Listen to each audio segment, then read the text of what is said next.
Bonjour, bonjour.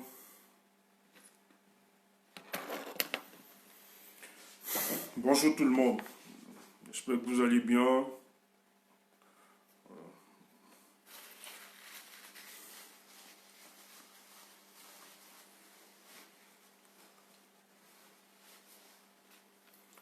Ok, le volume est bon. Est-ce qu'on m'écoute?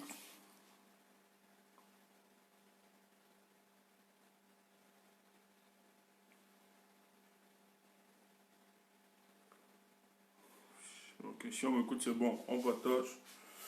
Ok, ma sortie est consécutive à cette vidéo qui nous a réveillés tous le matin. La plupart de ceux qui sont réveillés le matin, nous avons été surpris de constater sur la toile, nous avons vu une vidéo des militaires et dont un des porte-parole s'exprimait sur la situation sociopolitique au Cameroun et qui portait très clair leurs revendications. Donc il s'agit pour nous ici d'étudier en réalité si c'est une fiction ou bien une réalité, parce que beaucoup en discutent. Mais il y a donc des faisceaux d'indices, de renseignements que nous allons bien nous attarder pour comprendre finalement quelles sont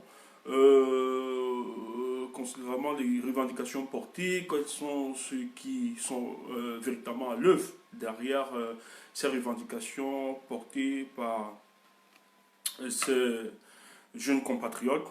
C'est ce que je vais considérer, je vais les prendre encore comme ça, cet aspect-là. Donc, je vais nous mettre cette vidéo pour qu'ensemble nous puissions comprendre, réécouter et apporter quelques pistes de réflexion sur cette démarche. Parce que j'entends dire des gens qui se moquent tranquillement, vu peut-être le vestimentaire, j'ai vu des commentaires, je lis aussi l'approche de certains qui se disent que ce sont des rigolos, ouais, qui viennent animer la galerie et qui sont toujours dans cette posture de l'État du Cameroun, en fait du régime de M. Biya, qui sont toujours restés dans leur posture condescendante, qu'il n'y a rien au Cameroun, rien ne peut se faire, l'infrastructure sociale se porte bien, M. Biya dirige très bien le Cameroun, les expressions des oppositions sont respectées, les Camerounais circulent librement, les gens vivent paisiblement, les gens sont nourris, les gens sont soignés, les gens sont logés. En tout cas, le Cameroun, c'est un paradis, il fait beau vivre au Cameroun, il n'y a pas de difficulté, il n'y a rien. Mais nous, aujourd'hui, nous nous sommes revenus avec ces vidéos qui viennent justement encore renforcer cette conviction de nous faire comprendre que la situation sociopolitique au Cameroun est de plus en plus délétère et qu'elle se dégrade chaque jour, chaque minute, chaque seconde. Et c'est une sortie qui doit interpeller non seulement ceux qui nous dirigent, mais aussi toute la conscience camerounaise, que finalement il faut comprendre que vous ne faites pas une appréciation de la situation politique en fonction de votre localité ou bien en fonction de votre domaine ou bien de votre si chez vous vous dormez tranquillement, si vous dormez paisiblement, sachez que dans les périphéries, dans les coins et les recoins du Cameroun, il y a des gens qui ne dorment pas, il y a des gens qui sont assassinés, il y a des guerres, il y a des rébellions qui s'organisent finalement. Et dans ces revendications portées, il décrypte bien le bilan et il explique que ce sont des revendications justes qu'ils sont en train de relever et de porter. Donc nous aurions l'occasion d'écouter et d'analyser au sérieux. Et que ceux qui sont dans la diversion, que ceux qui pensent que c'est de l'amusement, nous ne pouvons pas prendre ça comme du papier hygiénique. Nous allons questionner la pertinence de ce qu'il révèle, de ce qu'il dit, de ce qu'il explique.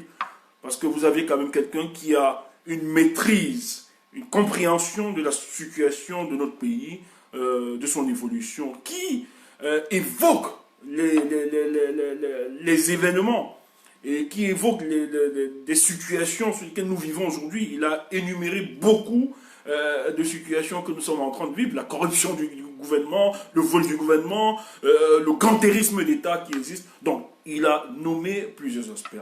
Mais ce que je tiens à vous rappeler, nous allons écouter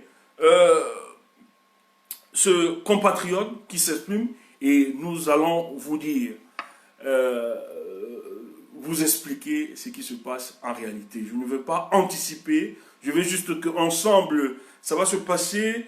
Je vais mettre la vidéo, vous n'allez pas voir la vidéo, vous allez juste l'écouter.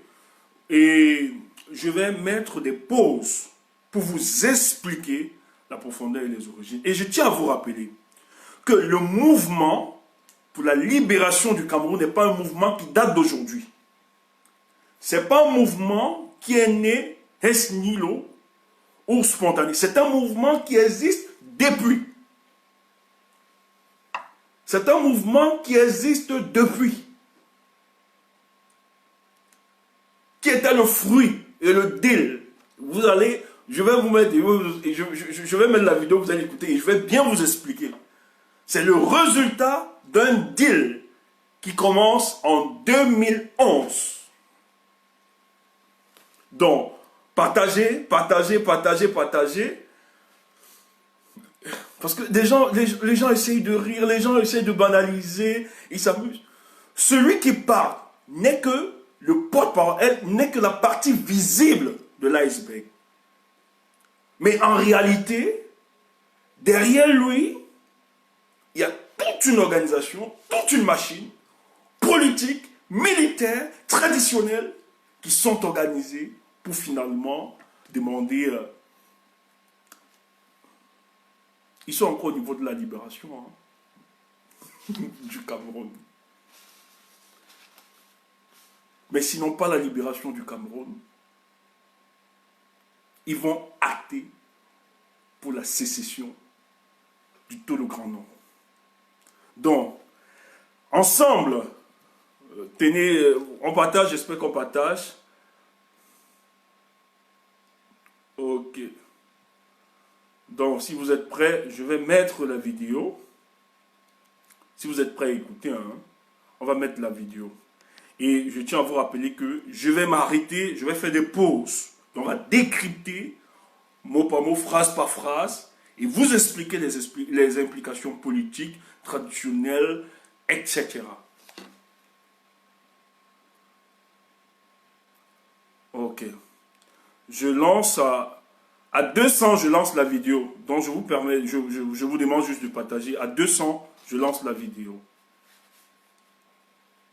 C'est pas que je ne respecte pas ceux qui sont là, parce que je ne veux pas revenir, parce que les gens vont suivre, les gens vont se reconnecter, mais moi je ne veux pas revenir. Oui, donc je donne... quand on dit aux gens que le Cameroun va mal, les gens expliquent, les gens disent, il a démontré, il a expliqué tout. Et les gens le traitent d'idiot. Les gens traitent ce jeune homme d'idiot. Je ne sais pas si vous l'avez écouté. À 200, je lance. On est à 181, oui, à 192. À 200, je lance. Partagez, partagez. À 200, je lance. C'est très facile. Vous avez tous ces gens, nos contradicteurs, nos adversaires politiques, qui viennent railler, qui viennent se moquer, toujours en train de se moquer. Quand ça a commencé en 2016, dans les régions du nord-ouest et du sud-ouest, d'autres disaient non, en 2 semaines, on va écraser toutes ces rébellions. C'est les histoires sont des comédiens, ils ne peuvent pas, ils ne peuvent rien. Mais nous sommes aujourd'hui à 4 ans. À 4 ans. Il y a un sinistre économique dans les zones du nord-ouest et du sud-ouest. Sur le plan humanitaire, rien n'avance. Ok, nous sommes à 200. Je lance.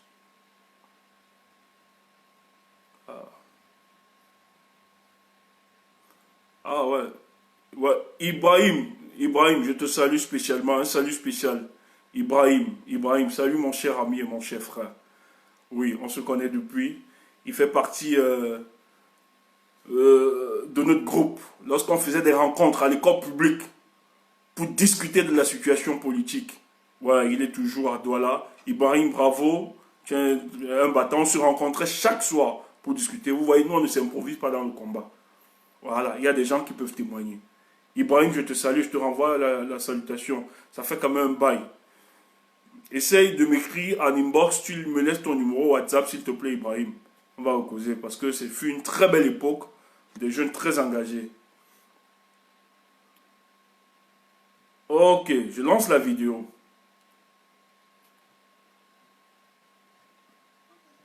Attendez.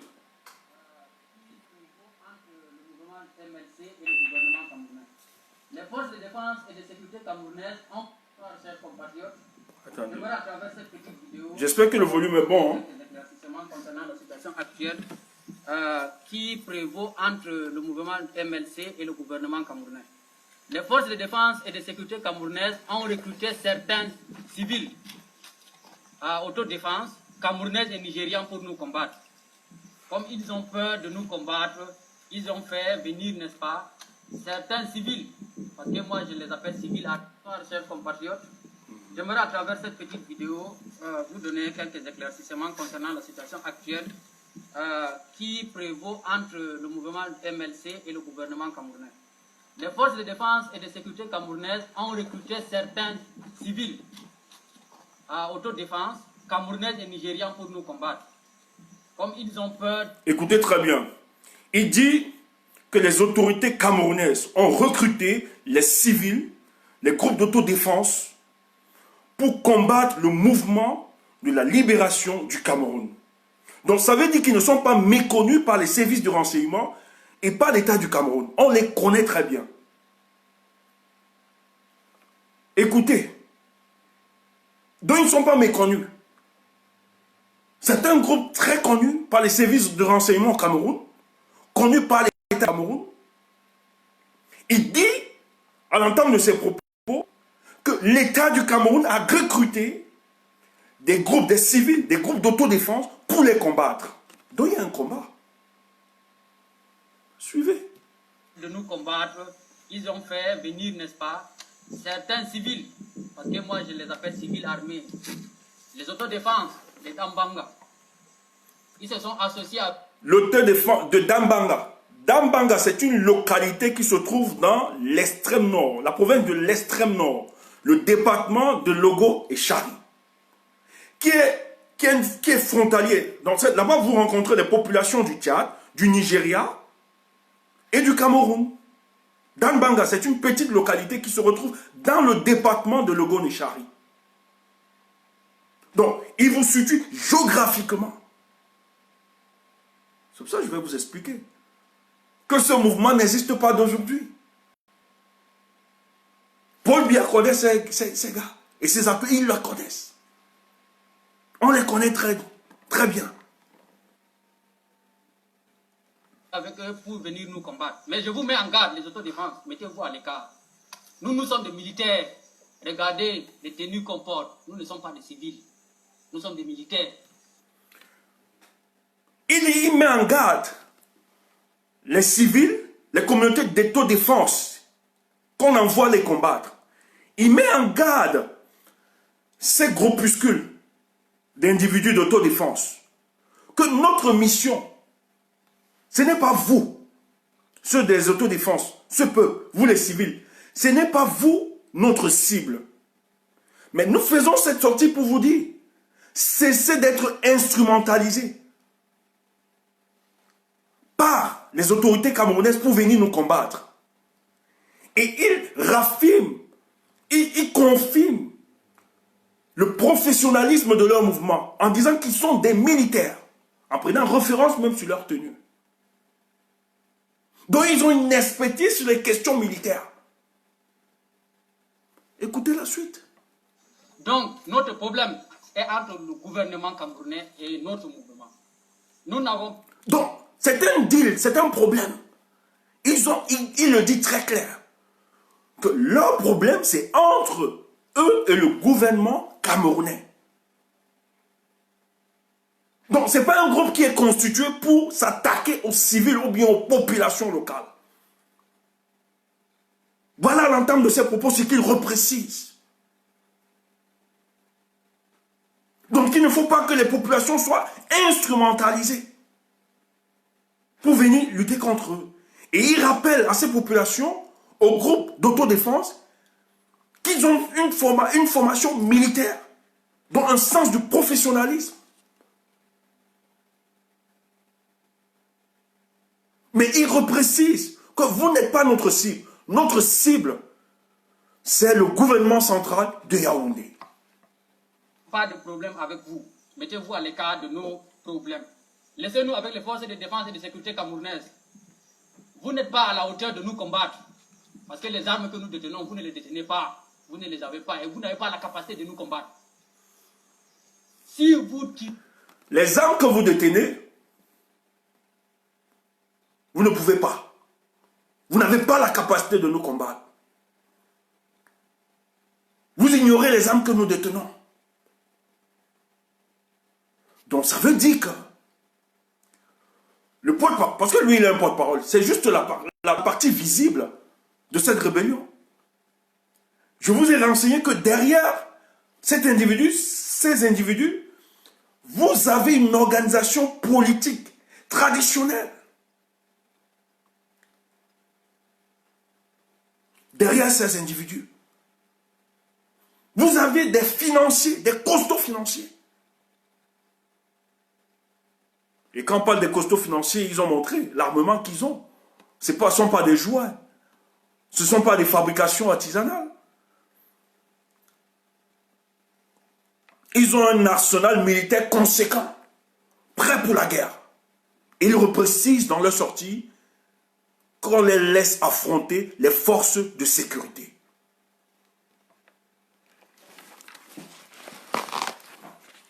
Je ne suis pas anti-patriote. J'aime les forces de sécurité et de défense. Mais maintenant, je hais la milice formée pour protéger un individu. Donc il faut faire la différence. Ne dites pas que Stéphane Tchoubou n'aime pas l'armée camerounaise. Non. J'aime l'armée camerounaise et républicaine, celle qui se veut républicaine. Maintenant, quand elle se constitue en milice pour un individu, ou milice tribale, je les déteste.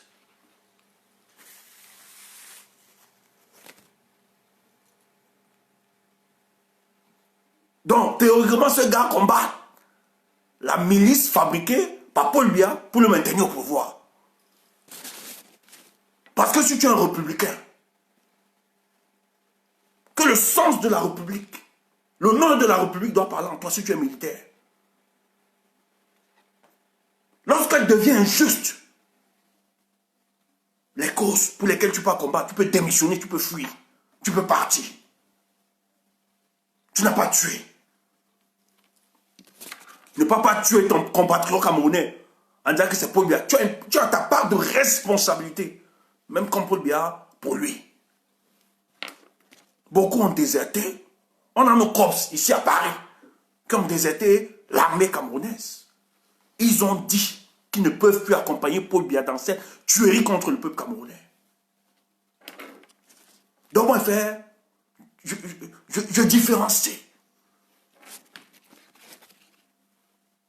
J'aime les forces républicaines de mon pays. Je les soutiens. Mais ceux qui se battent en respectant les règles, c'est-à-dire la protection des populations contre les agressions internes et externes, et en protégeant la Constitution, qu'elle ne soit pas piétinée par un autocrate. Mais pour le cas de Cameroun, c'est pas ça. On a une milice préparée pour maintenir un individu à la tête de notre pays. Cette tribalisation de notre armée, nous ne sommes pas d'accord. Écoutez. Tirez sur un de nos éléments. Nous allons essayer de supprimer vos villages un par un. Ça, je vous le garantis. Donc, il dit que si cette communauté de taux défense des civils là continue toujours, ils vont aller à l'étape qu'ils n'avaient pas pensé. Ils vont décimer les villages. Le message est clair. Ils disent qu'ils vont décimer les villages. Donc, si vous avez les individus, je parle à certaines, si vous êtes payés par le régime en place et armés pour combattre ces gars, ils sont en train de dire, ils sont restés silencieux parce que eux, vous n'êtes pas leur cible. vous la population, parce qu'ils viennent vous aider. Mais ils disent que si vous vous entêtez, alors là, conséquences seront graves. Je ne fais que dire, vous faites comprendre ce qu'ils sont en train de dire. Voilà, c'est pas que je fais l'apologie de la violence. Laissez-nous avec les forces de défense et de sécurité camerounaises. Parce que c'est à eux que nous avons des réclamations, c'est à eux que nous avons des revendications. Mais pas avec vous. Vous êtes des civils. Occupez-vous de ce qui vous regarde. Et maintenant, concernant les massacres et la tuerie de bétail dans certaines zones de la République du Cameroun, ceux qui ne savent pas, l'armée camerounaise est en train de massacrer les peuples sous prétexte que ces derniers nous soutiennent. Je vous rappelle ici qu'on n'a aucun soutien du gouvernement, des civils. Nous ne sommes... Donc, vous comprenez? Écoutez très bien. On les accuse que c'est eux qui sont en train de tuer les bétails. Vous savez que les peuples, nos compatriotes qui vivent dans les régions du nord du Cameroun, sont principalement des nomades qui vivent de l'élevage et de l'agriculture, dont ils ont beaucoup de bétail, qui constitue la richesse de la plupart de nos parents là-bas. Aujourd'hui, il y a une manœuvre instaurée par le régime en place qui veut monter les populations contre le mouvement pour la libération du Cameroun. Donc, on tue les bétails, on tue même les populations en remettant, ça c'est des techniques, c'est des techniques, ça sort dans les cabinets d'intelligence, des services de renseignement, c'est eux qui font ça, c'est les spécialités. Donc qu'est-ce qu'on fait? On cherche le prétexte pour monter les populations contre le mouvement pour la libération.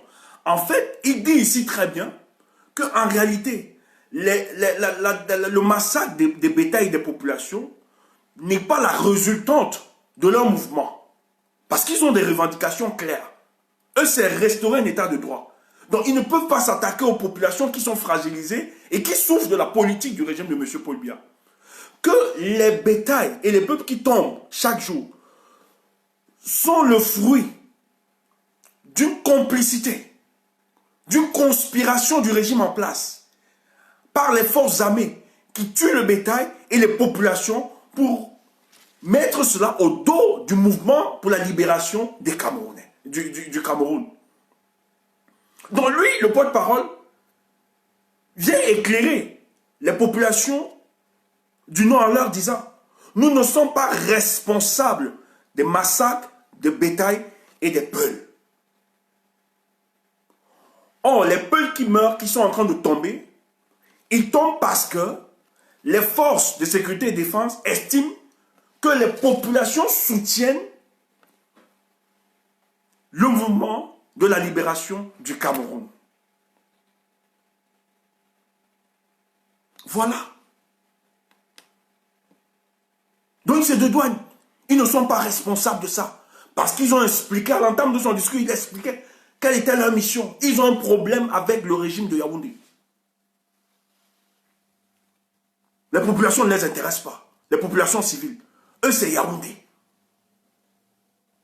Écoutez. Nous ne sommes pas soutenus par des civils. Nous ne sommes pas soutenus par un pays que ce soit. Nous sommes indépendants. Nous avons entrepris nos actes à travers. Il dit, voilà un message maintenant, parce que son adresse aussi, ça s'adresse à plusieurs, aux autorités camerounaises, aux chefs traditionnels, aux populations. Ils disent qu'ils ne sont pas soutenus par des civils. Que l'armée camerounaise cesse de détruire, de tuer, de massacrer les populations civiles, les Peuls, en se disant que c'est les Peuls qui sont en train de les soutenir. Il dit très bien qu'ils ne sont soutenus par personne, par aucune puissance étrangère. C'est là où ça commence à m'intéresser. C'est-à-dire de tout ce que le régime nous a fait, et nous avons revendiqué. Non, attendez, je reviens, excusez. Nous avons revendiqué auprès du gouvernement. Nous allons essayer de supprimer vos villages un par un. Excusez-moi de revenir. Suivez. Laissez-nous avec les forces de défense et de sécurité camerounaises. Parce que c'est à eux que nous avons des réclamations, c'est à eux que nous avons des revendications. Mais pas avec vous. Vous êtes des civils. Occupez-vous de ce qui vous regarde. Et maintenant, concernant les massacres et la tuerie de bétail dans certaines zones de la République du Cameroun, ceux qui ne savent pas, l'armée camerounaise est en train de massacrer les peuples sous prétexte que ces derniers nous soutiennent. Je vous rappelle ici qu'on n'a aucun soutien du gouvernement, des civils. Nous ne sommes pas soutenus par des civils. Nous ne sommes pas soutenus par un pays que ce soit. Nous sommes indépendants. Nous avons entrepris nos actes à travers, c'est-à-dire de tout ce que le régime nous a fait. Et nous avons revendiqué, c'est-à-dire nous avons revendiqué auprès du gouvernement camerounais ce qui nous a fait révolter. Mais je vous mets en garde. Les Peuls, les autodéfenses, les Tambanga, mettez-vous à l'écart de notre chemin. Sinon, les représailles seront énormes. Vous serez des réfugiés parce que nous allons vous combattre comme il le faut. Maintenant, on a entrepris certaines négociations en vue de libérer certains de nos leaders, notamment Marafa Hamidou Yahya, Zervé Mendozé, Iya Mohamed et autres. Ok, c'est là où ça devient très intéressant. Est-ce qu'il faut rappeler, il dit très bien, ils n'ont aucun soutien sur le plan local des populations, même des pays. Qu'est-ce qu'il explique? En fait, les gens disent qu'il est un peu fou. J'ai vu dans des commentaires que ce sont des bandits, ce sont des gigolos, mais il comprend, c'est quelqu'un qui comprend la psychologie politique du Cameroun. En fait, derrière cette vidéo, il sait très bien, et d'ailleurs, dans un commentaire, j'ai lu quelqu'un qui dit que Yaoundé, c'est Yaoundé qui met ce théâtre en place, qui organise ce théâtre. Mais je crois que c'est très faux pour que Yaoundé puisse jouer à ça. Écoutez ce qu'il dit. Il a quand même culture, il comprend la sociologie politique au Cameroun. Il sait très bien qu'au Cameroun, il a développé un sentiment souverainiste. Bon, parce que c'est un con. Qu'il faut protéger la souveraineté du Cameroun. Qu'en fait, derrière toute rébellion qui s'organise au Cameroun, ces rébellions ne sont que l'émanation ou bien la pensée profonde des puissances étrangères pour déstabiliser le Cameroun, parce que le Cameroun regorge des richesses importantes. Mais dans sa sortie, parce qu'on croit qu'il est idiot, il reprécise, mais c'est un message très fort qu'il envoie. Il dit, nous n'avons aucun soutien d'un pays quelconque, donc c'est-à-dire des puissances étrangères. Et que c'est une revendication purement endogène. Et cette revendication a été portée depuis belle lurette. Le gouvernement camerounais connaît leurs revendications. Donc il estime que c'est eux, des Camerounais, c'est un problème camerouno-camerounais. Que l'État, ils ne sont pas méconnus par le régime en place. Donc que ceux qui vont s'aventurer, en les présentant comme étant un groupuscule d'individus, le bras armé d'une puissance étrangère pour déstabiliser le Cameroun, vous vous détrompez. Vous vous trompez. Détrompez-vous. Nous ne sommes pas les alliés d'une puissance étrangère. Le gars connaît. Vous dites qu'il est idiot. Le gars connaît la sociologie politique de votre pays. Il sait très bien que derrière cette vidéo, les gens vont dire non, les Blancs veulent déstabiliser. Il répond à certaines chaînes spécialisées dans la déstabilisation du Cameroun. Depuis plusieurs années, on veut déstabiliser le Cameroun. Moi, curieusement, c'est ceux qui gèrent le Cameroun qui déstabilisent les Camerounais. Et le gars est fort. Hein? Le gars comprend la géopolitique et la géostratégie. Donc il dit, il avise derrière les gars. Vous là, qui dit, je vous m'en garde, nous n'avons aucun soutien. Il n'y a aucune puissance étrangère derrière nous. Donc, il a balisé le terrain. Donc, ceux qui vont venir avec cette répression, cette réflexion étroite, en ayant une lecture sur le prisme de la déstabilisation extérieure contre la déstabilisation du Cameroun par une puissance étrangère, il vous dit, vous vous trompez. Vous avez tout faussé dans votre lecture. Elles sont profondes. Et par la suite, il reprécise que dans les revendications portées, ils ont demandé la libération de quelques caciques du régime. On cite le premier nom. Marafat Hamidou Yahya. Qui est Marafat Hamidou Yahya? C'est l'un des ministres de Paul Biya qui, avant son arrestation, avait envoyé des lettres à Paul Biya. Donc en 2011, avant 2011, il avait envoyé des lettres à Paul Biya en expliquant à Paul Biya: nous t'avons servi, nous t'avons tout donné. Il est l'heure que tu penses à mettre à la tête du Cameroun une nouvelle génération pour la continuité et la vision de notre politique. Et vous n'aviez pas entendu parler du G11, où on vous dit que le parrain du G11 et le maître du G11, c'était Marafat Hamidou Yahya, qui ne cachait plus ses intentions. Qui peut mettre les têtes de mort? Celui qui se sent mal, pardon, celui qui n'est pas... S'il vous plaît, quand ça devient intéressant, ici là c'est très intéressant. Les sardinats, ne tremblez pas. Je sais que ça vous dérange. Mais ne venez pas, si vous n'êtes pas obligé d'écouter, vous partez. Allez, il faut même mitrailler les cœurs là. Mitraillez-nous les cœurs. Même si on va dormir, si on va dormir. Les sardinats n'aiment pas ça. Ils sont en transe depuis le matin. Donc, le gars... Bon, Marafat Hamidou Yahya, l'une des personnes qui ne cachait plus son intention d'être président de la République. Et dans son deal, il avait le soutien, parce que je tiens à vous rappeler que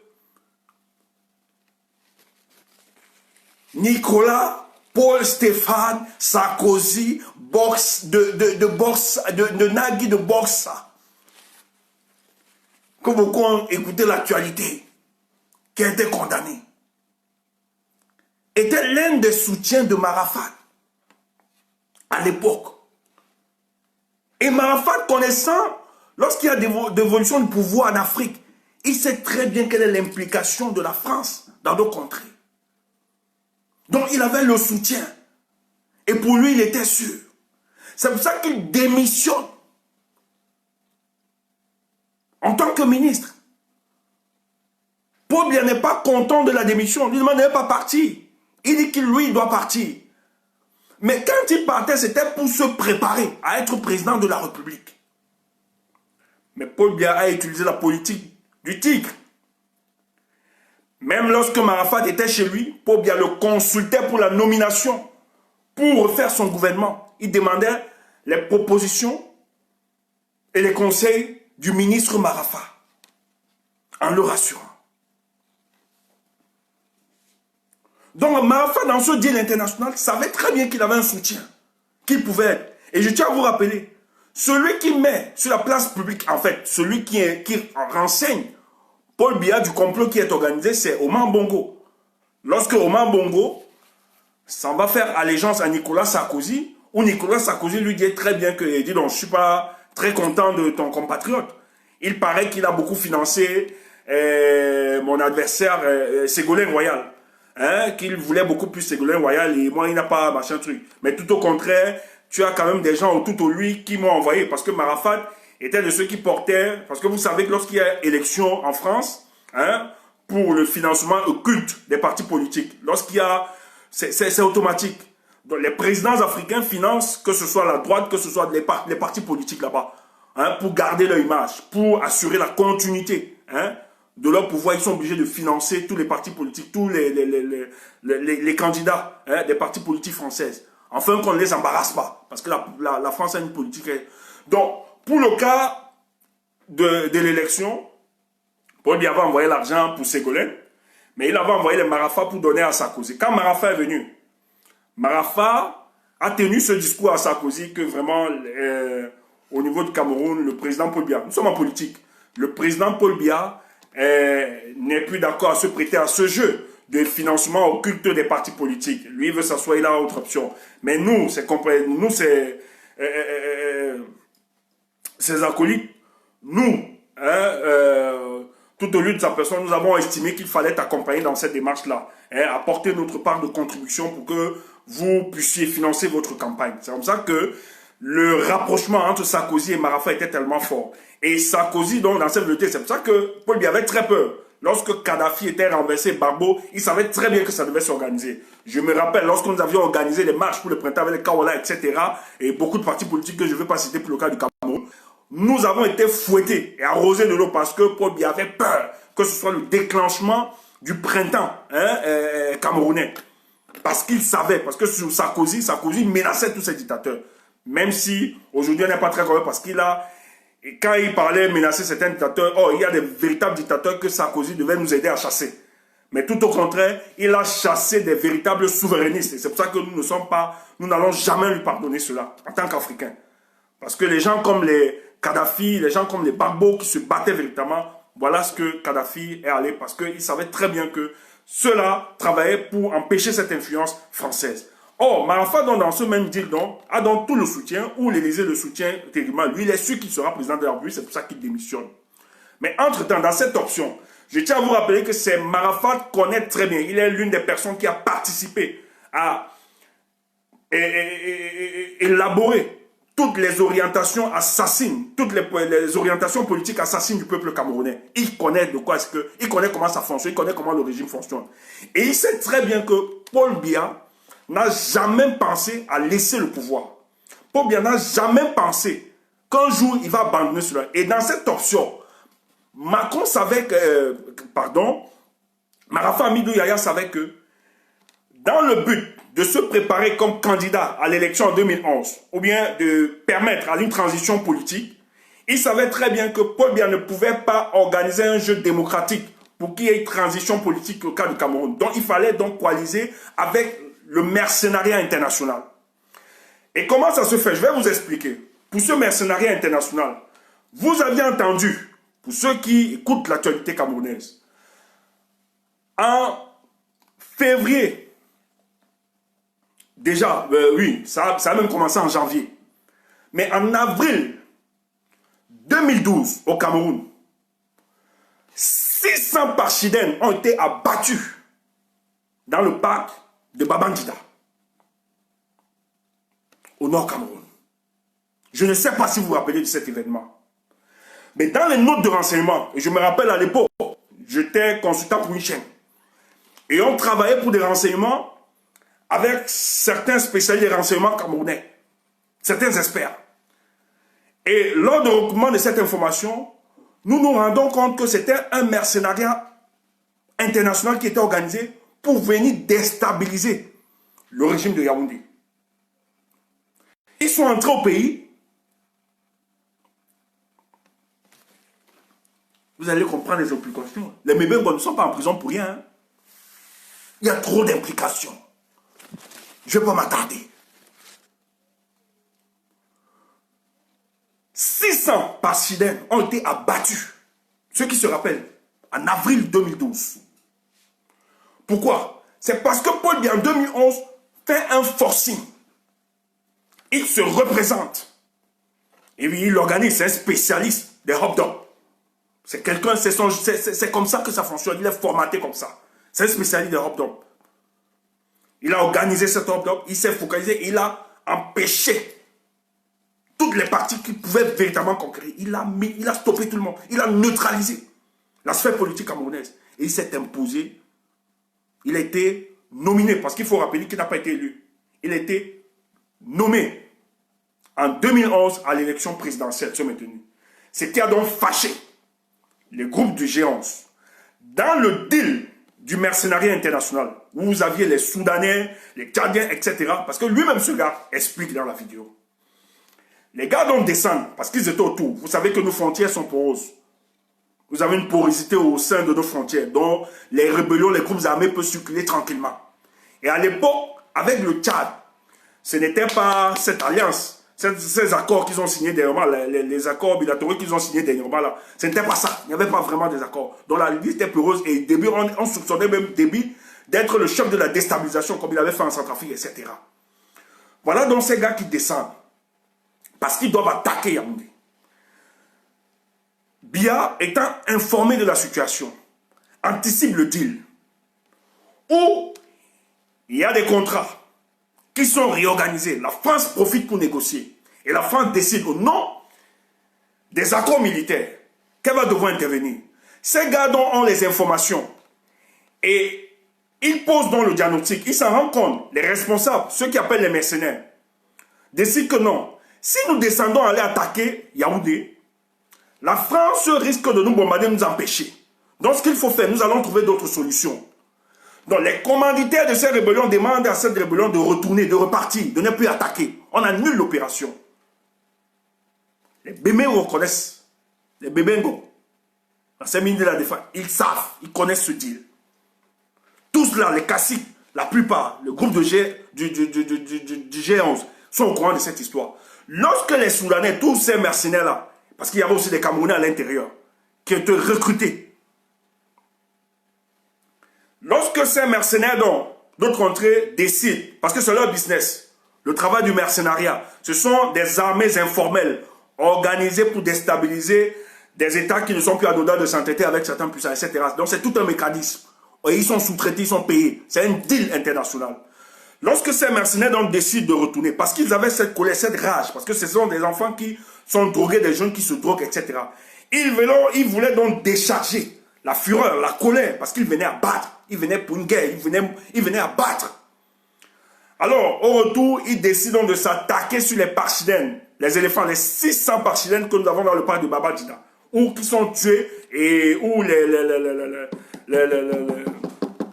l'ivoire est arraché et tout ça, les trompes des éléphants, là, vous savez que ça, dans le commerce illégal avec les Asiatiques, ça passe beaucoup.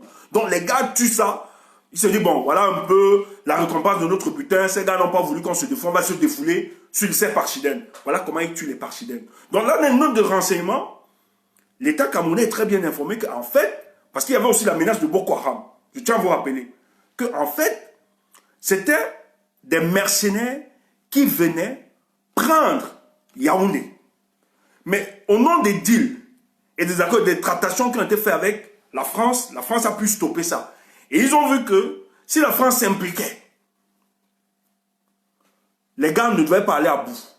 C'est comme ça qu'ils ont été stoppés, en espérant qu'ils devaient avoir d'autres solutions. Donc dans la foulée, on organise donc l'arrestation de Marafa et tous ces gars. Parce que ceux qui sont, même si ils ont volé l'argent du Cameroun, ça c'est ce qu'il faut dire, mais la plupart ont volé, mais le plus grand volet, parce que vous ne pouvez pas avoir au Cameroun tout un gouvernement, le premier ministre, le secrétaire général, les ministres, tout un gouvernement en prison, et que le patron, le chef de ce gouvernement soit dehors. C'est qu'il y a quelque chose qui ne va pas. Donc si tous sont des voleurs, ça veut dire que Paul Biya est le principal voleur dans un gouvernement qui se respecte. Lorsqu'il y a un état de faillite, comme nous le voyons pour le cas du Cameroun, celui qui devait d'abord se retrouver en prison, bien démissionner, c'est Paul Biya. Vous ne pouvez pas avoir tout un gouvernement de la République en prison et Paul Biya continue à se balader. C'est lui qui est l'auteur du banditisme. Mais puisque la plupart qui sont arrêtés, ils ne sont pas là en fonction du fait qu'ils ont détourné les deniers publics. Ils sont là en fonction du fait qu'ils ont voulu guetter, ils ont voulu penser que Paul Biya pouvait être remplacé par eux. Parce que ce sont des gens. Durant qu'ils étaient à la tête des ministères, ce sont des gens qui se sont enrichis, des directeurs, etc., qui se sont enrichis sur le dos des Camerounais. Donc ils avaient des fortunes. Et pour protéger et consolider cette fortune-là, il fallait qu'ils aient la réalité du pouvoir. Parce que pour eux, Biya ne représentait plus l'avenir. C'était un corbillard politique. Donc il fallait le dégager. Donc, cette histoire où on appelle opération épervier n'est pas une opération épervier. Ce n'est pas une opération épervier. C'est en réalité une opération politique organisée par Paul Biya qui disqualifie ses adversaires politiques potentiels. C'est pour ça que tous là, tant que Paul Biya sera là, ils seront au pouvoir et ils seront en prison. Ils ne vont jamais sortir. Donc il faut comprendre donc l'origine du mouvement pour la libération du Cameroun ne date pas d'aujourd'hui. Ça ne s'improvise pas. C'est depuis. Et il vous dit, par la suite, vous allez écouter la vidéo, qu'il y a des implications. C'est un mercenariat international où toutes les nationalités sont regroupées à l'intérieur. Et il dit très bien, lorsqu'on pose des actes de mercenaires, on n'a plus besoin de demander la nationalité. On compose avec tout le monde. C'est ce qu'il explique. Vous allez écouter par après. Le but, c'est d'aider pour renverser le pouvoir en place. Donc, lorsque Paul Biya a eu toutes ces informations, qu'est-ce qu'il fait? Il organise donc d'arrêter et d'éliminer politiquement tous ces potentiels adversaires politiques. Tous sont en prison, aujourd'hui là. Et quand ce jeune homme sort, il dit très bien que dans le deal, ils ont demandé à la libération de Marafa, les Mendoza, etc. Donc il parle du G11. Tous ces gros cassés qui sont emprisonnés. Parce que c'est eux qui financent. Qui ont financé. Mais il dit que dans cette négociation, parce qu'ils ont privilégié l'axe de la négociation, depuis son tournant en bruit, on ne les écoute pas. Il y a du chantage, il y a un clientélisme politique. Des gens qui s'enrichissent, qui disent qu'ils sont en discussion avec eux. Vous allez écouter.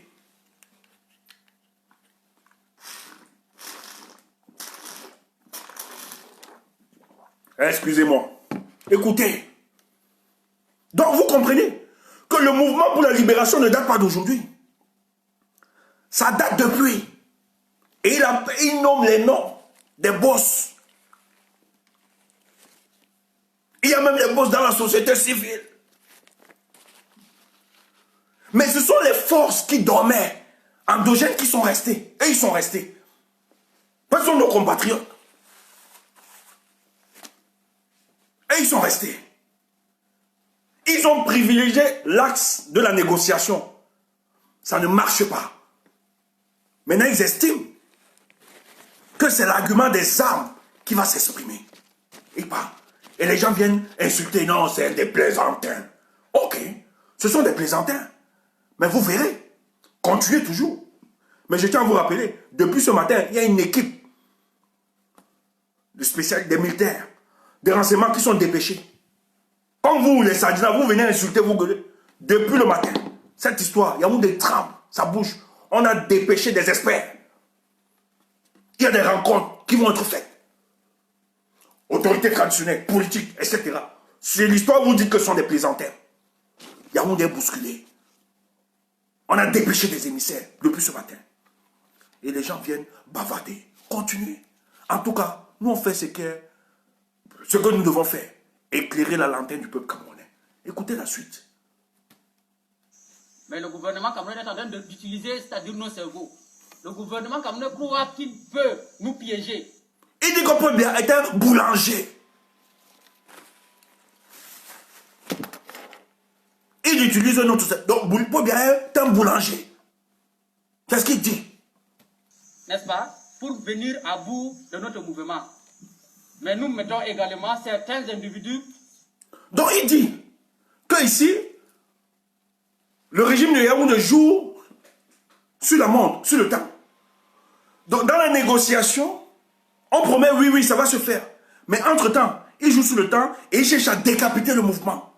Donc le gars a compris. Le gars que vous appelez plaisantin ou idiot. Il comprend les manœuvres de ce régime mieux que vous les Camerounais. Mieux que nous.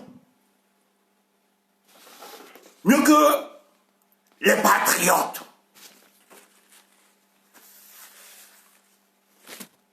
Les patriotes d'Europe, de la diaspora. Le combat vous appelle. Je ne cite pas le nom. Apparemment, ils sont en train de pleurer. D'autres ont peur. L'argent ne circule pas. Ils sont en difficulté. Les patriotes de la diaspora. Allez défendre la patrie.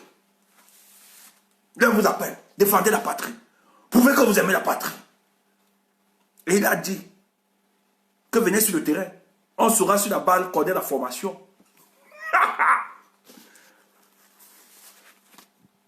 On continue. Qui sont dans la ville de Ngaoundéré, qui sont en train de faire du commerce à travers nos noms. Non. Nous connaissons le Cameroun. Ngaoundéré est devenu le pôle géopolitique des discussions. C'est pour ça qu'il y a un certain Djamen qui allait lancer son truc là-bas, en Ngaoundéré. Vous voyez le banditisme. Donc des gens, autorités traditionnelles, politiques, de Ngaoundéré, il a bien dit Ngaoundéré, donc il connaît de quoi il parle. Il sait, c'est pas un plaisantin. Il sait de quoi il parle. Donc il dit qu'en Gaoundéré, il y a des gens qui sont levés. Qui disent qu'ils sont en train de... Ils ont mis un pont de médiation. Mais les gars bouffent de l'argent. Ils ont à bouffer de l'argent. Ils disent qu'ils ne connaissent pas ces gars de Gaoundéré. Que c'est des gars qui vivent dans un certain clientélisme politique qui ne les connaît pas. Ils n'ont reçu mandat de personne. Gaoundéré, le centre géopolitique camerounais actuel, de toutes les manœuvres obscures. Les Célestins Djamen ont lancé le parti politique là-bas. Le mouvement de la libération du Cameroun dit que Gaoundéré, nous, on ne vous connaît pas.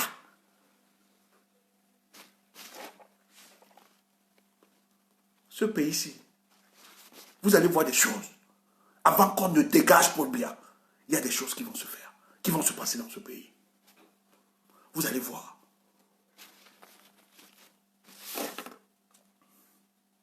Quelle bassesse, mon pays. Écoutez. Nous sommes des Camerounais. Nous savons déjà à qui négocier, n'est-ce pas? Et nous avons mis stand-by. Du moment où ils ont refusé de libérer les Marafas et autres, nous avons mis stand-by à notre négociation. Donc, les préalables de la négociation, c'est ce qu'ils sont en train de dire. Les préalables étaient la libération. Ils insistent, ils reviennent encore sur Marafat. Donc, Marafat est reconnu comme le leader incontestable. Je n'ai pas des éléments qui prouvent. Mais selon leur dire, eux, de leur mouvement, ils plébiscitent. Je ne sais pas s'il y a des implications. Ils plébiscitent Marafat comme le parrain de leur mouvement. Et dans ces revendications, l'une des premières revendications, c'était la libération des prisonniers. Mais jusqu'aujourd'hui, on ne parle pas. Ils ne sont pas libérés. On les a tournés en bruit. Aucune promesse réalisée. Donc ils ont dit, ils ont mis tout en stand-by. Donc que les gens qui se lèvent, disent qu'ils sont pour parler avec eux, ils disent qu'ils ne sont pas mandatés. Qu'ils ont bloqué toute taxe de négociation et de médiation. Que c'est terminé. C'est ce qu'ils disent.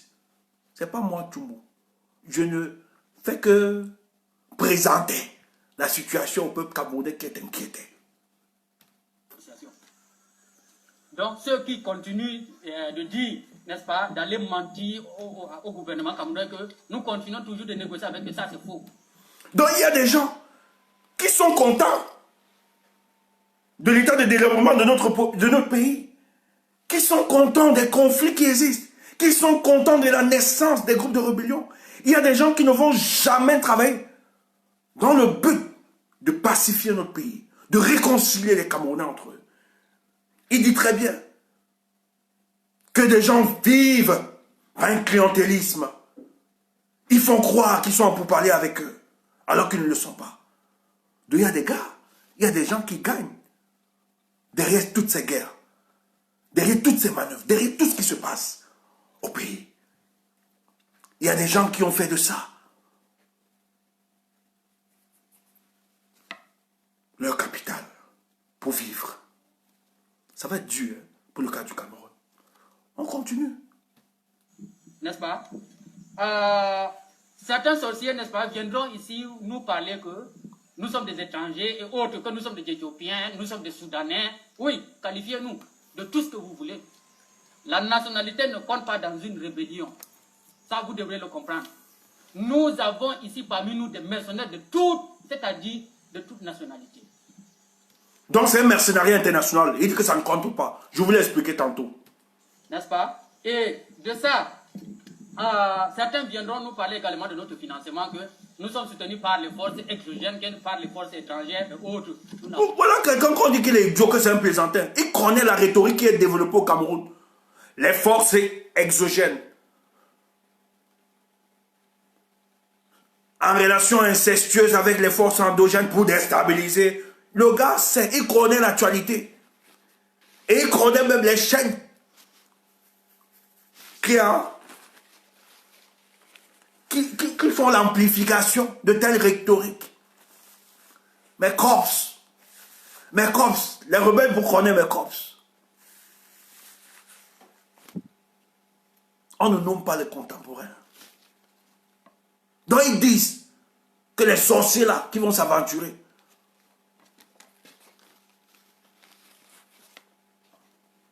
pour avoir des analyses primaires, c'est ça, qui viendront développer les théories selon lesquelles c'est une intelligence entre les forces exogènes et endogènes pour déstabiliser le Cameroun.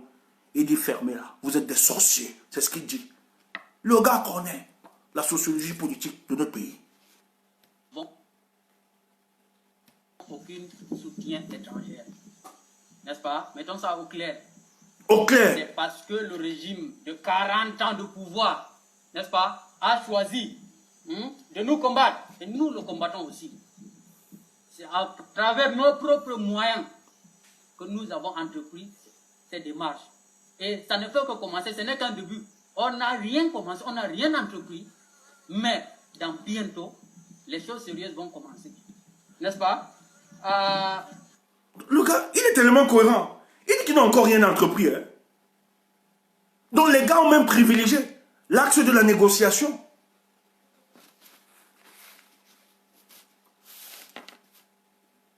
Pour moi, ils sont patriotes. Pour moi, ils sont patriotes. Même quand ils sortent la vidéo aussi, ils pouvaient attaquer directement. Mais ils sont encore dans l'interpellation. Qu'on peut encore solutionner les problèmes qui sévissent au Cameroun. Qui sévissent au Cameroun. Ils disent qu'ils n'ont encore rien commencé. Ils sont encore à la phase d'interpellation de ceux qui nous gèrent. Et il explique. Regardez les revendications qu'ils portent.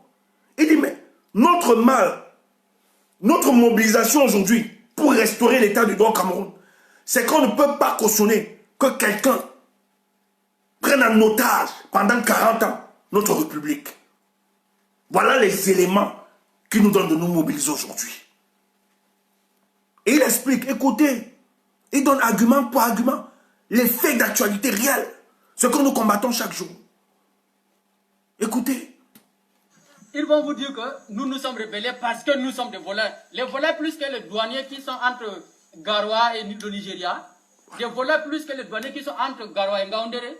Des voleurs plus que les Alcomi et autres. C'est les gars qui connaissent, c'est les Camerounais, hein, parce que j'ai entendu des gens dire qu'ils ne sont pas des Camerounais. C'est un Camerounais. Il a la maîtrise, il connaît. Il dit, vous dites que nous sommes des voleurs. Plus que les douaniers qui sont entre Ngaoundéré, etc. Donc il sait que il y a toute une machine de corruption organisée, même au niveau de nos routes. Et il explique. Donc, ce sont les éléments. C'est la cristallisation de cette frustration qui pose au gars de se lever. Et il va même plus loin, jusqu'aux implications politiques. Écoutez. Ou bien de voler plus que ceux qui construisent le stade d'Olembe, ou bien l'autoroute Douala-Yaoundé. Et le parfum de l'actualité. Stade d'Olembe. Ça fait débat, non? Est-ce que ça ne fait pas débat de plus en plus? Où l'État du Cameroun demande un emprunt de plus de 55 milliards. Or, l'argent. Ils avaient eu un budget, ils avaient eu l'argent. Ils ont dilapidé des milliards. Voilà le gars. Et vous dites que ce sont des plaisantins. Ils maîtrisent l'actualité politique. Il dit, vous nous accusez de voleurs. Plus que ceux qui ont gagné la frappe sur le stade de l'OMB. Il n'y a pas plus patriote que ceux-ci. Mais ne nous prenez pas pour des cons. Les voleurs, c'est d'abord le gouvernement camerounais. Les 40 ans de pouvoir, c'est ça. Ce sont eux les voleurs. 40 ans sans partage, c'est un voleur. Ils sont pour rien. Les plus grands bandits, là, c'est d'abord le gouvernement camerounais. Que vous le voulez ou non. Moi, je vous le dis ici. N'est-ce pas? Donc il dit que vous l'acceptez ou pas, ce n'est pas un débat. Et lui, il le dit sur la base des faits. Il ne ment pas. Il a parlé d'Olembe, non? Est-ce qu'Olembe ne fait pas problème aujourd'hui? Hein? Est-ce que... Il dit qu'il vous dit, il ne discute pas, ça ne fait pas débat. Il n'est pas là pour débattre. C'est un fait. C'est eux les bandits.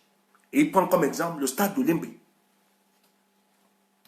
Et maintenant, ils ont interdit à travers l'Assemblée nationale dirigée par un vieux du Grand Nord que les nordistes sont en train d'adorer, Kaba Ige Djibril. Il n'est même pas le seul Morta. Kaba Ige Djibril aura des problèmes. Hein? Voilà, les gars qui auront des difficultés lorsque ça va commencer. Ils auront des difficultés. Donc ils savent que tout ça, c'est encadré par un gravateur qui est resté à la tête de notre institution, l'Assemblée nationale, qui cautionne tout ce banditisme sur le dos des populations du Nord qui souffrent eux aussi.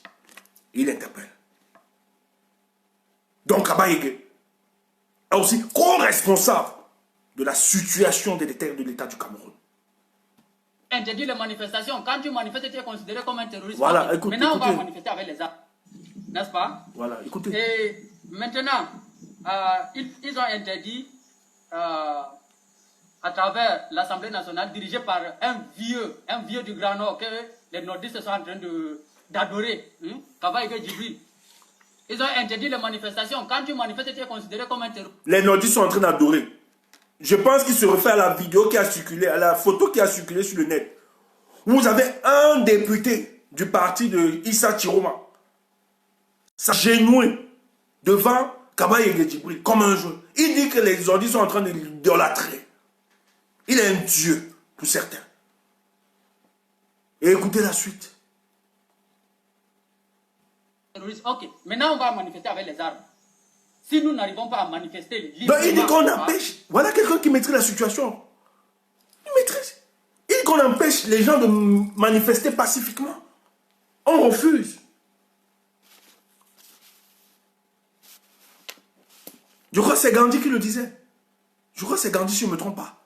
Empêcher les manifestations pacifiques entraîneront forcément les manifestations violentes.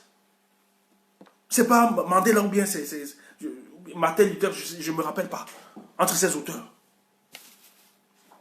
Si vous empêchez les manifestations pacifiques, vous êtes en train de conduire le peuple vers des manifestations violentes.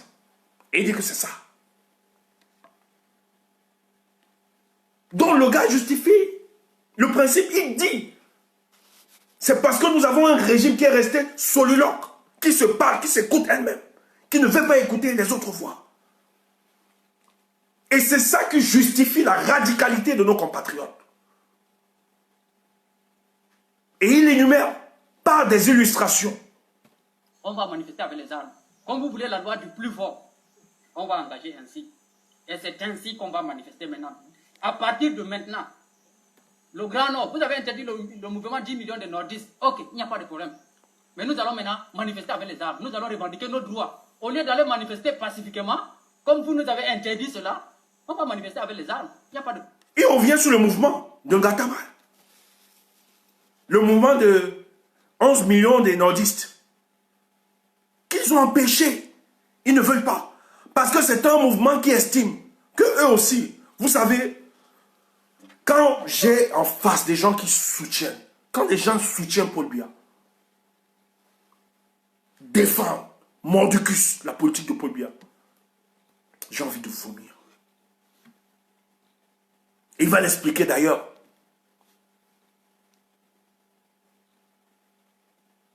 Voilà ce que Paul Biya est en train de faire. Nous avons un dépérissement de l'État du Cameroun chaque jour. Un gouvernement qui est soliloque. C'est ce que ça va entraîner. La destruction de l'infrastructure sociale. Voilà ce que ça va engendrer. Le repli identitaire. Le démantèlement de la République. Qui est l'entité, la composante qui doit mettre ensemble toute la dynamique des Camerounais. Des Camerounais qui doit conjuguer toutes les forces pour qu'on jaillisse un État fort, pour que jaillisse un État fort. Voilà aujourd'hui Paul Biya qui devient responsable du dépérissement, de la dégénérescence de l'État du Cameroun. Et ça se passe sous nos yeux. Personne ne parle. Voilà un jeune frère, un jeune compatriote qui explique avec des mots et des phrases simples pour votre compréhension, qui justifie l'option. Parce que dans ces dires, ils ne voulaient pas arriver à ça. Ils ont privilégié la négociation. On empêche l'expression des oppositions. Ça devient exception au Cameroun. Les gens ne peuvent plus s'exprimer. Les gens ne peuvent plus porter leurs revendications. Quand on dit à ce régime, ça va mal, ils expliquent, non, vous voulez déstabiliser. Et dis donc, pourquoi vous vous entêtez dans cette posture? Nous serions donc obligés d'utiliser l'argument de la force pour vous affronter. Il faut l'écouter. Parce que les armes que vous détenez, nous les avons aussi. Voilà. N'est-ce pas? Vous dites que vous êtes mieux formés que nous, que vous avez les meilleures formations, Israël ou autres. Ok. La bande réelle ne connaît pas une personne formée et non formée. Ça, vous devez le comprendre. Et il rappelle les principes. Les principes dans un conflit armé. Les principes dans un conflit armé. C'est qu'on n'a pas besoin d'une haute qualification. Ou bien une haute maîtrise des stratégies militaires. C'est qu'on sait juste que l'arme qu'on porte et les balles qu'on charge, lorsqu'on est en face d'un adversaire, il faut tirer, il faut l'abattre. Et c'est ce qu'il rappelle. Donc il dit, attendez, je bloque. Je bloque quelqu'un là, il n'est pas... Il s'est perdu, la personne s'est perdue. Attendez. Voilà, c'est bon. Donc il rappelle, il dit aux autres que vous êtes des hommes comme nous. Donc l'arme là, les balles là, ne connaît pas qui est formé et qui n'est pas formé.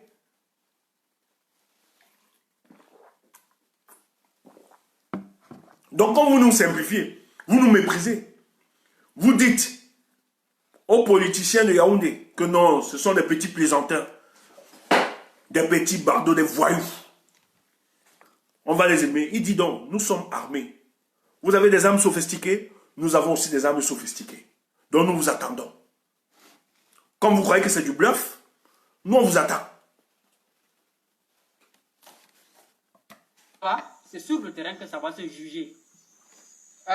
Maintenant, vous avez interdit les mouvements 10 millions de nordistes, pourquoi ne pas interdire le MRC? Si réellement le Cameroun est un état de droit comme on le fait croire aux autres, n'est-ce pas? En conclusion, n'est-ce pas? Moi j'exhorte les nordistes, réveillez-vous, vous n'êtes pas de moutons. C'est-à-dire, chaque loi qu'on vote au Cameroun... Mais il y a une partie qui m'a inquiété, je me refuse... Il y a une partie qui m'inquiète, qui m'a inquiété. Je refuse de, voilà, je refuse de m'attarder parce que il n'y a pas pris les. En fait, il y a une partie que je n'ai pas insisté dessus. Oui, parce que bon, je ne sais pas ce qu'il voulait dire par là, mais je pense que ça va être plus clair. Voilà, j'ai pas voulu vraiment très étudier cette partie-là. C'est pas voulu être très clair. Ok. Au nord, parce que nous sommes des moutons, n'est-ce pas? On applique ça chez nous. Alcomi, c'est chez nous. Et bientôt, certaines choses, c'est chez nous. 10 millions de nordistes qu'on a interdit, c'est notre mouvement qu'on a interdit. Et tout ça, certains sorciers, des sardinats, viendront vous dire que, bon, nous sommes des coupeurs de route, nous sommes des voleurs plus que les 40 ans. Non, disons la vérité. Il faut qu'on se dise la vérité, n'est-ce pas? Des voleurs plus que vous qui ont fait 40 ans aujourd'hui, avec quel résultat? Rien que le tribalisme et la division, c'est ça le résultat de 40 ans. À part ça, qu'est-ce que vous... Vous avez vu, il le répète, c'est clair. Et vous avez vu la montée de la haine tribale. Vous voyez aujourd'hui, il y a ce repli identitaire, ce tribalisme à outrance au Cameroun aujourd'hui qu'on utilise pour diviser les Camerounais. Il rappelle la division. Il dit que c'est... Voilà le bilan de Paul Biya. Diviser les Camerounais, surfer sur le tribalisme, davantage pour se maintenir. Et c'est ce qu'il explique aujourd'hui. Et que les gens viendront soutenir cela. Et il y a quand même un élément fait, au-delà d'être mouvement pour la libération du Cameroun, ces gars se disent s'ils n'arrivent pas à bout de leur objectif, parce que derrière la communication, bon, peut-être je vais le dire par après, à la fin, pour vous expliquer. Il y a des éléments que je vais garder pour la fin. Pour vous expliquer l'orientation. Vous avez fait. Qu'avez-vous fait? N'est-ce pas? J'invite les jeunes, ceux qui sont conscients, n'est-ce pas? Les jeunes diplômés au chômage. Le miracle que vous attendez ne viendra pas. Ça, je vous le dis ici. Après Bia, ce sera Bia. Si rien n'est fait, après Bia, ce sera Bia. Ça, c'est clair et net. S'il y a une personne qui vient me dire le contraire, il n'a qu'à venir. Donc, dans cette dynamique, il interpelle la jeunesse camerounaise, celle qui est consciente, pas cette jeunesse qui est suspendue aux réclamations stomacales, dont vous connaissez la plupart. En fait, qui utilise le combat pour se satisfaire personnellement. Mais il invite encore cette jeunesse qui réfléchit encore de par la tête. Que soyez conscients. Si vous ne mobilisez pas aujourd'hui, bon, il ne s'agit pas de Dieu à les rejoindre. En fait, la mobilisation est telle que il interpelle l'opinion camerounaise en leur disant que si vous ne faites rien, le mécanisme sera tel que après Bia, ce sera Bia qui soit maintenu. Donc, il y a la préparation du fils du président, donc Franck Bia. Donc, il faut que les Camerounais se lèvent contre cette imposture qui se prépare pour le cas du Cameroun. Parce que c'est ce qu'on veut nous servir pour très bientôt. Et il insiste dans ça. Il appelle dans les jeunes à se mobiliser, des jeunes conscients. Venu me dire, rejoignez le mouvement de libération du Cameroun. On doit se faire entendre par les armes. Le temps est révolu. On ne vous cache pas la vérité. Paul Biya n'a pas l'intention de céder le pouvoir à une autre personne que Franck Biya. C'est clair et net. Nous, personne ne peut ignorer ça. Le RDPC a dirigé le Cameroun pendant plus de 40 ans. Le Nord a quoi? La route entre la route Ngaoundéré-Garoua, c'est où? La route Maroc-Kousséri, c'est où?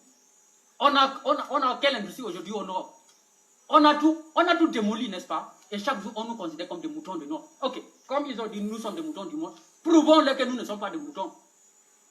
C'est juste ça. Il n'y a pas autre chose à dire. Je vous remercie. Maintenant, Milord Totoha, Ok, on va s'arrêter là. Le reste ne nous intéresse pas. Ok. Ce que vous devez comprendre, aussi vrai que nous ne pouvons pas jeter complètement cette vidéo, la sortie de ce jeune compatriote. Il était important pour nous de questionner la pertinence de ce qu'il dit. Et c'est ce que nous avions fait tout au long de notre direct, pour questionner la pertinence, où c'était très important les messages qu'il envoyait. En fait, ce qu'il faut rappeler, c'est que on est à une phase très critique pour la situation sociopolitique au Cameroun, où de plus en plus il y a une grande pression, tant sur le plan international. Vous aviez, aujourd'hui, nous allons vers un mécanisme de la modification de la Constitution, pour ce qu'ils ont appelé amendement, parce qu'ils veulent éviter le mécanisme de la... en fait, ils veulent éviter de toucher la Constitution du Cameroun. Or, on va forcément passer par là.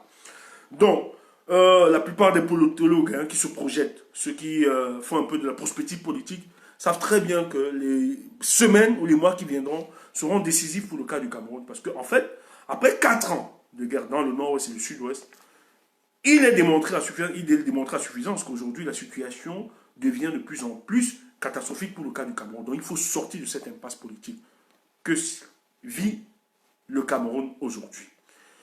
Et derrière, c'est vrai qu'on va prendre cette vidéo aussi avec beaucoup de recul. C'est très important. Parce que tous les mécanismes sont possibles dans l'éveil. Ce qu'il faut dire, au-delà de l'appellation de son mouvement, qui est le mouvement de la libération du Cameroun, mais au sorti de son discours, de son adresse, il énumère les éléments, quelques faisceaux de réflexion qui nous démontrent qu'en fait, il ne s'attarde pas dans le mécanisme de la libération totale du Cameroun. Ici, vous avez des jeunes qui se renferment, qui décident de se renfermer dans une vision régionaliste. Et je peux comprendre. Tout à l'heure, je voulais parler d'un élément. Il a énuméré un élément où il dit qu'on refuse d'octroyer les autorisations. Il a évoqué le MRC derrière, qui circule à l'heure. Parce qu'il estime pourquoi refuser le mouvement de 11 millions et laisser le MRC. Bon, c'est un peu très politique. En fait, derrière, ce qu'il faut comprendre, c'est que dans sa démarche, qui est une démarche purement identitaire, c'est un repli identitaire, quand vous l'écoutez à la sortie, qui demande finalement à cette sortie, c'est pour ça que même son adresse serait foufoubée, où il circonscrit son message, il interpelle les jeunes de sa secondaire ou bien les populations de sa contrée de pouvoir faire un front commun, de s'organiser pour faire barrage à ceux du sud, en tout cas les autres provinces. Mais techniquement aussi, subtilement, il veut faire passer que pourquoi on laisse le MRCC déployer. Oh, c'est faux. Lui qui est très averti et très renseigné quand on l'écoute sur la situation socio-politique du fonctionnement, il a lancé subtilement que pourquoi refuse-t-on à l'organisation 11 millions de se déployer et on laisse le MRC. En fait, c'est que derrière, ils savent que depuis la libération de Mamadou Monta et depuis la tournée, la visite ou bien cette rencontre de Mamadou Monta, cette communion avec les populations du Nord, le MRC, via le vice-président, commence à gagner davantage une adhésion populaire au sein de la population du Nord. Et donc, ça fait expression. Et ça a été la lutte, ça a été une bataille. En fait, lui, derrière, il est en train de dire indirectement à ceux de cette région de se focaliser ou bien d'adhérer finalement à leur projet du mouvement de la libération. Ou bien qu'il fallait même soutenir le mouvement de 11 millions, qui est un mouvement qui portait véritablement les aspirations profondes des populations du Nord. Donc, il y a une subtilité de sa part de laisser produire. Mais je ne pense pas que c'est l'émanation de l'État, mais je pense que c'est un conflit où ils estiment que le MRC, dans son déploiement, est une force politique qui risque d'envahir tout l'espace politique du Nord. Parce que de plus en plus, avec la libération de Mamadou Bonta, il y a une adhésion qui est de plus en plus visible des populations du Nord qui estiment qu'avec le MRC, le changement est possible. Donc, dans sa démarche aussi, on peut comprendre que certains élites ou bien responsables de la société civile veulent brouiller les pistes, veulent décourager ou bien démobiliser toutes les forces qui s'organisent aujourd'hui pour rejoindre le mouvement du MRC qui devient finalement l'alternative pour sauver notre pays. Et là, il faut être très prudent, je suis très d'accord. Mais il était important de décrypter ce message, de dire que ceux qui pensent que véritablement il n'y a pas des éléments, rien ne peut être fait, etc. C'est qu'il faut rappeler, nous savons très bien que nos frontières sont poreuses aujourd'hui et que on ne peut pas ignorer la capacité de nuisance qu'a beaucoup des caciques du RDPC qui sont arrêtés, des ministres et des directeurs qui sont arrêtés. On sait très bien qu'ils ont des connexions non seulement sur le plan national, mais sur le plan international avec beaucoup de force. Ils sont en connexion avec un mercenariat international où ils estiment aujourd'hui que leur arrestation n'est pas véritablement une arrestation qui s'accroche sur des griefs juridiques, mais c'est une épuration politique pour les empêcher d'être des potentiels candidats ou bien des potentiels challengers à M. Paul Biya. Donc c'est une élimination politique pour eux. Et derrière, il faut donc amplifier, armer, organiser et structurer toute organisation armée informelle pour mettre en difficulté l'État en place. Mais ce qu'il a dit derrière son discours sont des éléments que nous devons prendre en compte. Ce dit que ça nous renseigne quand même de la fragilisation de plus en plus de l'infrastructure, de notre infrastructure sociale, de cette volonté de repli identitaire qui s'organise de plus en plus. Donc, si nous ne faisons rien, si nous ne donnons pas une solution politique pour la sortie de crise, nous allons nous perdre. Et ces agissements ne sont que la démonstration qui nous renseigne que finalement, les jours et les semaines qui s'annoncent sont les semaines où nous allons passer par une transition politique qui permettra aux Camerounais de choisir de manière indépendante, d'aller devant les urnes et choisir avec toute la transparence l'homme qu'ils auront voulu à la tête de notre État. Donc, vous avez donc des gens qui veulent aussi entretenir ou bien financer, organiser un climat de chaos afin que nous puissions réaliser notre vœu, c'est-à-dire de finalement passer vers une transition politique pacifique pour le cas du Cameroun. Parce que le sens de notre combat, moi je vais le dire, on a écouté les propos de tout ça, mais pour sortir, je vais toujours vous le rappeler. Les anglophones depuis 4 ans payent de leur sang, de leur bataille, pour que les choses se changent. Et moi je suis de ceux qui pensent que le sacrifice et la bataille et le sang qui tombe dans les zones anglophones est justement l'élément qui va nous permettre de finalement sortir de cette crise de manière pacifique.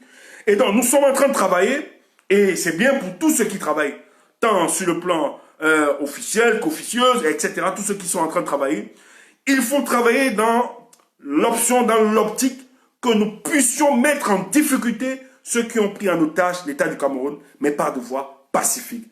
Parce que ça se... En fait, c'est ce qui se présage et c'est ce qui se présente à nous. Notre pays sera libéré de manière pacifique.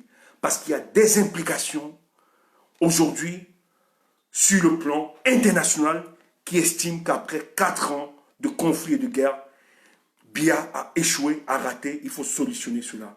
Donc, derrière, ayons aussi beaucoup de prudence derrière cette sortie. Mais ne négligeons pas, questionnons la pertinence de ce qu'ils disent. Tout est possible dans ce schéma de dévolution de pouvoir qui se présente. Mais ce sont des éléments qui présentent de plus en plus que Yaoundé est aujourd'hui étouffé et ils ne savent pas comment s'en sortir. Ça va s'organiser sur tous les fronts. Ils seront attaqués sur tous les fronts. Mais donnons la chance à notre révolution pacifique de prendre les rênes, de gagner ce combat. Et utilisons tous les leviers, tant les leviers nationaux qu'internationaux, pour mettre en difficulté ceux qui ont pris en otage notre pays. Donc c'était ça un peu ma sortie sur ce qu'ils expriment. C'est vrai que ce qu'ils portent comme revendication, c'est juste, mais il y a des éléments qui viennent brouiller et qui peuvent nous donner, d'émettre quelques réserves sur la sortie de ces compatriotes dont nous devons regarder avec beaucoup de prudence. Donc, du coup, continuons la mobilisation de manière très pacifique, continuons, et je vous confirme, je vous rassure que ça, ce sont justement les expressions, en fait, ce que vous êtes en train de voir, c'est les soubresauts de fin de règne qui se manifestent comme ça. Lorsqu'une dictature veut disparaître, vous avez tout ça qui peut s'organiser. Donc, on reste focus, on reste concentré. Bon après-midi, bonne soirée à vous. Et je tiens à vous annoncer tout à l'heure à 21 h, nous serons en direct avec les ambassadrices de Cameroun Week-end, cette organisation humanitaire qui s'est décidée d'accompagner les Camerounais qui souffrent. Nous allons vous parler de notre jeunesse camerounaise qui sont victimes, otages de la politique de plus de 40 ans de règne de M. Paul Biya. Donc à 21 h, soyez scotchés et soyez mobilisés. Nous allons continuer avec les ambassadrices et la surprise, vous aurez une surprise ce soir. Bonne soirée, le combat continue, je vous aime. Merci.